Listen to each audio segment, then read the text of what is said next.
बिस्मिल्लाहिर्रहमानिर्रहीम। मैं चाह रहा था कि आप सब दोस्तों को बता दूं कि कल के ख़ान साहब का एक इंटरव्यू मैंने देखा और मैं चाहता था कि उस पर जो हक़ाइक़ हैं वो सारे लोगों के सामने आ जाएं। ख़ान साहब ने उसमें ज़िक्र किया कुछ मेरी ज़मीन का कि वो ज़मीन जो है वो मैं उनसे कोई लीगलाइज़ कराना चाहता था, जिसकी वजह से उनके मेरे साथ इख्तलाफ हो गए या मेरे उनके साथ इख्तलाफ हो गए। तो पहली बात तो मैं कैटेगोरिकली बताना चाहता हूँ कि 2010 से 2018 तक मैं इमरान ख़ान के साथ था, और जब मैं 2010 में इमरान ख़ान साहब के साथ हुआ था, ये सोसाइटी मेरे पास उस वक्त भी मौजूद थी और ये सोसाइटी मैंने ख़रीदी थी क्योंकि 2010 में भी मैं अपोजिशन में था और उस वक्त भी मुझे कोई NOC नहीं देता था, कोई अप्रूवल नहीं देता था। तो मैंने एक अप्रूवल के साथ एक सोसाइटी ख़रीदी थी जिसकी अप्रूवल मेरे से जो पहले मालिकान है उन्होंने हासिल किए हुए थे, और 2010 से लेके आज तक 2022 तक वो सोसाइटी मेरे पास मौजूद है और उसी में उसकी एक्सटेंशन हुई है। ख़ान साहब वहाँ पे तशरीफ़ ला चुके हैं। मेरे वालिद साहब की जब वफ़ात हुई तो उसकी तदफीन पे ख़ान साहब वहाँ पे तशरीफ़ लाए थे, इसलिए उन्होंने वो सोसाइटी उस वक्त भी और उसके अलावा बाद में भी कई दफ़ा देखी है। और अगर मुझे ये पता होता कि 2010 में मैंने इमरान ख़ान का साथ इसलिए देना है क्योंकि 2018 में इमरान ख़ान साहब ने वज़ीर आज़म बनना है और उसके बाद मैंने वहाँ पे 300 एकड़ ज़मीन ख़रीदनी है और उसको बाद में लीगलाइज़ इनके लिए कराना है, तो बहुत ही मेरा इसका मतलब है मेरा विजन को बहुत ही दूर का है कि मैं 8 साल 10 साल पहले ही मुझे पता लग गया था कि यहाँ पे 300 एकड़ ज़मीन ख़रीदूँगा और उस दिन इमरान ख़ान वज़ीर आज़म होंगे जिनसे मैं ये जाके लीगलाइज़ करवाऊँगा। हक़ाइक़ ये हैं कि ये ज़मीन जो है ये 300 एकड़ नहीं है। मेरे पास सोसाइटी में 3000 एकड़ से ज़्यादा ज़मीन मौजूद है, और ख़ान साहब जिस 300 एकड़ की बात कर रहे हैं कि उसका शायद वो ये बताना चाह रहे हैं कि वो ज़मीन जो है वो उसका स्टेटस तब्दील हो रहा है, क्योंकि मैंने वहाँ पे ज़मीन कोई जो है वो एक्वायर नहीं कराई। मैंने वहाँ के लोकल ज़मींदारों से ज़मीनें ख़रीदी हैं, और वो 3000 एकड़ हो या 10,000 एकड़ हो, उसमें से एक इंच ज़मीन भी जो है वो सरकारी नहीं है। वहाँ ना ही कोई शामिलात है और ना ही वहाँ पर कोई सरकारी एक कनाल भी मौजूद है। तो इसलिए वहाँ पे सारी ज़मीन जो है वो लोकल ज़मींदारों से ख़रीद की गई है और मार्केट रेट पे ख़रीदी गई है और उनकी मंशा और मर्ज़ी के मुताबिक ख़रीदी गई है। दूसरी बात ये कि ये जो ज़मीन जिसकी वो बात कर रहे हैं, ये ज़मीन अब रूडा के अंडर आ गई है, जो कि इमरान ख़ान साहब ने बनवाई है रूडा। और ये रूडा वो है जिसने लोगों से ज़मीन एक्वायर की है सरकारी रेट पे, जो कि चंद लाख रुपए के अगेंस्ट ख़रीदी गई हैं और बाद में अपने मनपसंद जो डेवलपर्स हैं उनको ये बांटी गई है। वो जो मनपसंद डेवलपर्स हैं उनमें कौन कौन शामिल हैं, उनमें किन किन लोगों ने मफाद लिया है और उनका इमरान ख़ान साहब के साथ क्या ताल्लुक़ है, अब इसकी इन्वेस्टिगेशन भी होनी चाहिए। क्या उसमें वो डेवलपर भी शामिल हैं जिनके पास मैडम फ़रा जो हैं वो दुबई में जाके मुकीम थी, जिनके जहाज़ के ऊपर वो फिरती रही हैं और जिसके करीबी रवाबत की वजह से इमरान ख़ान साहब के साथ भी उनका ताल्लुक़ बना। मेरे ख़्याल में सारी चीज़ें अब लोगों के तक पहुंचनी चाहिए। ये 300 एकड़ अराज़ी के बाद अब ये भी ख़ान साहब को बताना पड़ेगा कि वो जो अराज़ी रूडा में दी गई, जो कि लोगों से सरकारी ज़मीन सरकारी रेट पे ख़रीदी गई प्राइवेट ज़मीन, और उसके बाद उसको प्राइवेट डेवलपर्स को दे दी गई। वो प्राइवेट डेवलपर्स में कौन कौन शामिल हैं? क्या जो आपने LDA का वाइस चेयरमैन लगाया था उसके रिश्तेदारों को जो कि एक अलग से हाउसिंग सोसाइटी के मालिक हैं, क्या उनको भी उनमें 10 में शामिल किया गया है? और अगर किया गया है तो क्यों किया गया है? और आपने किन किन लोगों को उसके अंदर मफाद दिया है? उसके अंदर क्या अलीम खान भी शामिल है? और अगर अलीम खान शामिल है तो आप बताएं।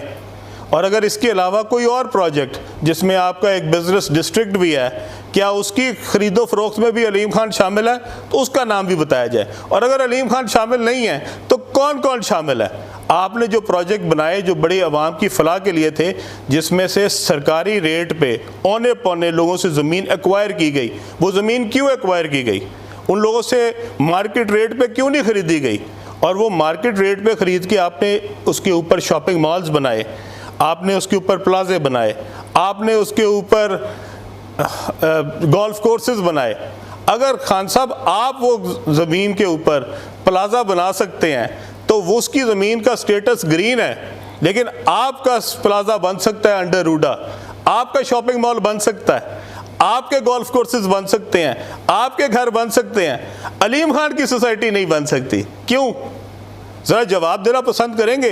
अगर उसका स्टेटस ग्रीन है तो सिर्फ अलीम खान के लिए ग्रीन है। रूडा जब उसके ऊपर डेवलपमेंट कर रही है, रूडा जब उसके ऊपर प्रोजेक्ट बना रही है, तो उसका स्टेटस जो है वो ब्राउन कैसे हो जाता है और अलीम खान के लिए ग्रीन क्यों हो जाता है?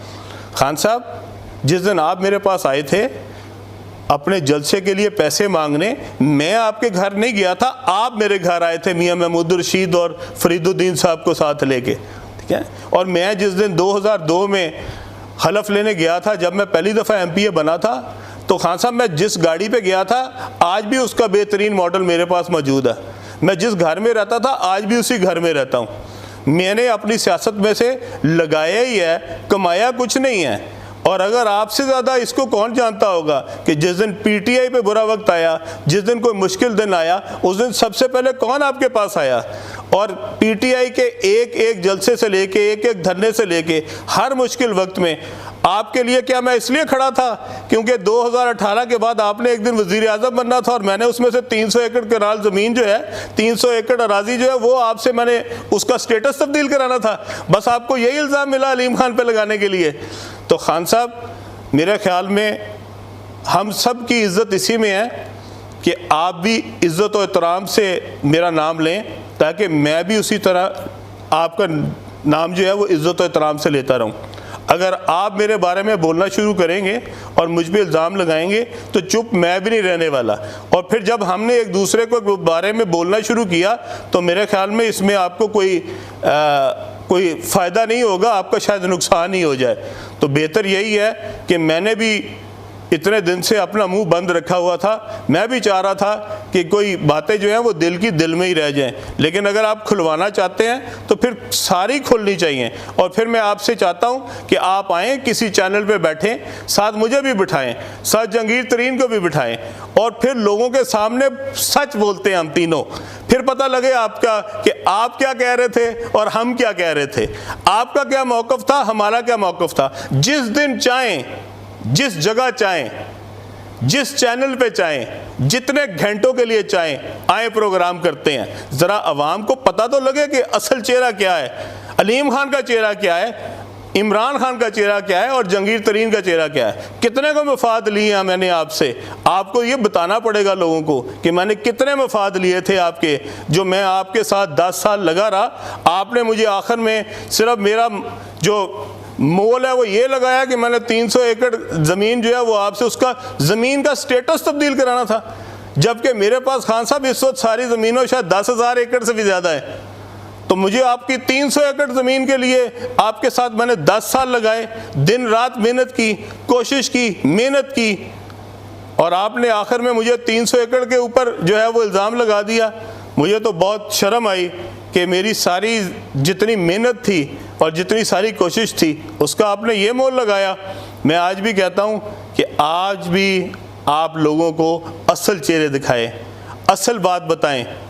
आपने लोगों पे पहले कहा कि साजिश हुई थी, अमेरिका ने साजिश की थी, और उसमें ये लोग जो हैं ये अमेरिकन लोगों को मिलते रहे हैं। और मैंने पिछली दफ़ा भी अपनी प्रेस कॉन्फ्रेंस में बताया था कि मैं आपके घर में मिला था अमेरिकन एम्बेसडर को, मैं EU के एम्बेसडर को आपके घर पे मिला था, मैं खान साहब इंग्लैंड के एम्बेसडर को आपके घर पे मिला था। जब आपके घर पे जिस वक्त आप प्राइम मिनिस्टर नहीं थे इन सारे एम्बेसडर्स को मिला जा सकता है, तो उसके बाद क्यों नहीं मिला जा सकता? खान साहब हुकूमत में आने के बाद तो ये एम्बेसडर्स मुझसे ज़्यादा ऑफिशियली भी मिल सकते थे, और आपने मेरे नाम के ऊपर गद्दार लिखवा दिया, जबकि मिलते तो मैं आपके साथ रहा था। जब आप मिला करते थे इन एम्बेसडर्स को, जब आप अपोजिशन में थे, तो क्या आप मुहिब्बे वतन थे? और आज जो मिल रहा है आपके दौर में वो गद्दार है। ये कौन सा स्टैंडर्ड है? आप एक स्टैंडर्ड क्यों नहीं रखते? आप बताएं कि हाँ उस दिन मैं भी गद्दार था, आज ये भी गद्दार है।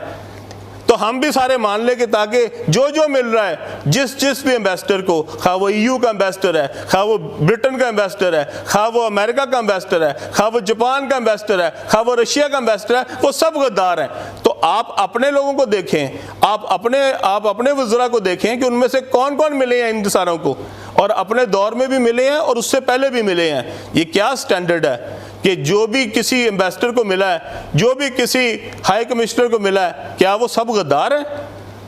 आपसे हमें सर्टिफिकेट लेने की ज़रूरत नहीं है कि कौन गद्दार है कौन नहीं गद्दार है। मैंने आपको पिछली दफ़ा भी कहा था, हम सबको पता है हमारे अंदर क्या है इस मुल्क के लिए। अगर इस मुल्क के लिए मेरे अंदर जज्बा ना होता तो मैं कभी 10 साल अपोजिशन में आपके साथ ना खड़ा होता, मैं हुकूमत के साथ होता उस दिन और अपना फ़ायदा ले रहा होता। आपके वो तमाम जो आपके क्लोज तरीन डेवलपर्स थे वो हमेशा हुकूमत के साथ खड़े हुए हैं। खान साहब, ये वही लोग हैं जो आपके जलसे में, जब हमने आपके जलसे के लिए 2 मिनट के लिए मांगी थी जगह कि हमें सिर्फ आपका हेलीकॉप्टर उतारने दें, तो आगे से उसी डेवलपर ने, जिसको आपने बाद में बहुत नवाजा, मुझे जवाब दिया था कि अलीम खान, मैं कारोबारी आदमी हूँ, मैं अलीम खान नहीं हूँ। और आपको पता है कि वो किसने जवाब दिया था। खान साहब, आपको सब पता है, सब की हकीकतें पता है, और जो जो करता रहा है आपको सब पता है। लेकिन यह है कि आज मसलियत के तहत हम भी चुप हैं, हम भी कोशिश कर रहे हैं कि इज़्ज़त बनी रहे, भरम बना रहे, आपका भी बना रहे। आप सियासत करें, लोगों को वर्गलाएं, लोगों को झूठ दिखाएं, वो दिखाएं जो आप असल में नहीं हैं। लेकिन मैं